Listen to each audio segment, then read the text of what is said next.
Hola, muy buenos días. ¿Qué tal? ¿Cómo estáis, almorzadores? Os cuento.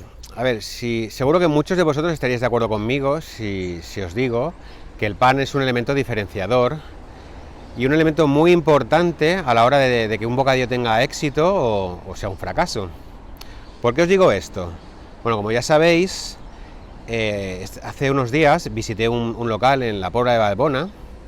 Y bueno, en estos vídeos que estamos publicando esta semana, os he comentado que es uno de los panes, o es el pan que durante los últimos años más me ha gustado. No voy a decir que es el mejor pan que he probado, porque bueno, no me gusta ser de extremos, pero sí que es cierto que este pan del PC Gourmet en la Pobla de Vallbona, o el pan que utilizan también en la Bona Taula o en el Bar Toni de Rafael Buñol, son dos panes que me han llamado mucho la atención. ¿Por qué me llamó la atención este pan de la Pobla de Vallbona? Bueno, primero por la apariencia, ese color tostadito, esa corteza crujiente, una corteza crujiente pero fina. Y una vez que abrí el bocadillo vi que era un pan ligero. Entonces, claro, tuve que preguntar en el local y me comentaron una serie de cosas bueno, que me hicieron reflexionar. Es decir, me comentaron que es un pan elaborado con masa madre, con un 90% de agua y una triple fermentación. Y entre fermentación y fermentación pasaban o transcurren 8 o 10 horas, entre 8 y 10 horas. Es decir, que para elaborar un pan se tiran casi 30 horas a temperatura ambiente. Claro, a mí me cuentan todo esto y yo realmente, al no ser un experto, pues bueno, pues oye, digo, vale, pues eso tiene que ser bueno, pero no sé en qué medida es bueno esto, o por qué es bueno o beneficioso para nosotros, los consumidores, este tipo de pan.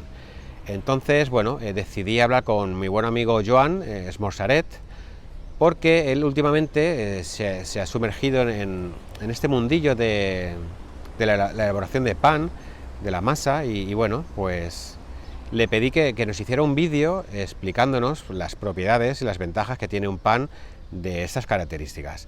Así que nada, sin más dilación, os voy a pasar el vídeo para que veáis y que sepáis de primera mano por qué es bueno este tipo de pan. Os recuerdo que si tenéis alguna duda sobre la elaboración del pan, sobre las propiedades o cualquier otra cosa, os invito a que aquí abajo me dejéis en los comentarios pues cualquier duda que tengáis, y nada, haremos un vídeo respondiendo a todo aquello que me preguntéis, ¿de acuerdo? Venga, pues nada, en 3 segundos entra Joan. 1, 2 y... Bueno, ¿qué tal? ¿Cómo va eso? A ver, Almuerzos Populares me ha pedido que haga como un mini introducción sobre el mundo del pan y de los fermentos. ¿Y por qué? Los panes de fermentaciones largas son más saludables para nuestro organismo, ¿vale?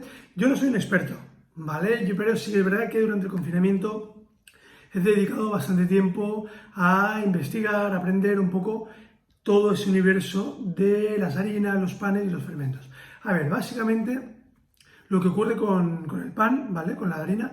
Por un lado están los trigos y los tipos de harina. Con el paso del tiempo se han ido modificando genéticamente para que determinados campos produzcan más cantidad de trigo con menos espacio, ¿vale? Eso ha provocado que nuestro organismo ahora el gluten lo tolere de una manera seamos más intolerantes, porque es como gluten al cual nuestro organismo no está acostumbrado, ¿vale? ¿Qué ocurre con los panes de fermentaciones largas? Ahora se oye que los panes de masa madre son más saludables, de fermentaciones largas son más saludables, y es por una cuestión muy sencilla. Un pan, lo que se hace es que se pone harina, azúcar y levadura. Se deja reposar y ese pan empieza a ganar volumen. ¿Por qué gana volumen? Porque las levaduras se empiezan a comer los azúcares y que expulsan CO2, ¿vale? Gas y ácido láctico. Por eso, lo del tema del ácido láctico, cuando un pan tiene una fermentación Normalmente los panes se fermentan durante varias horas, 3 horas, 2, etc.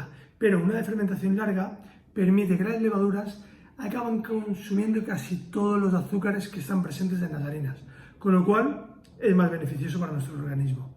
Y a su vez también, cuando terminen con los azúcares, empiezan a digerir el gluten, con lo cual también es como que un pan que ha sido de fermentación larga es como que ha sido predigerido y nuestro organismo, cuando nos lo comemos, tiene que hacer un trabajo menor que si hubiera hecho una fermentación más corta, ¿vale?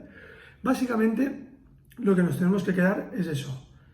Un pan, fermentación por parte de las levaduras, cuanto más largo es más beneficioso porque se comen los azúcares y también rompe todas esas cadenas de aminoácidos y demás que a nuestro organismo les cuesta más digerir. Por eso los panes de fermentaciones de 12 horas, 18 horas, 24 horas, 36 horas son de más fácil digestión, pero también es verdad que tienen un punto ácido más elevado, porque las levaduras han expulsado gas y ácidos. Con lo cual, eso es un poco rápidamente el universo de las fermentaciones. Bueno, espero que os haya ayudado y encantado.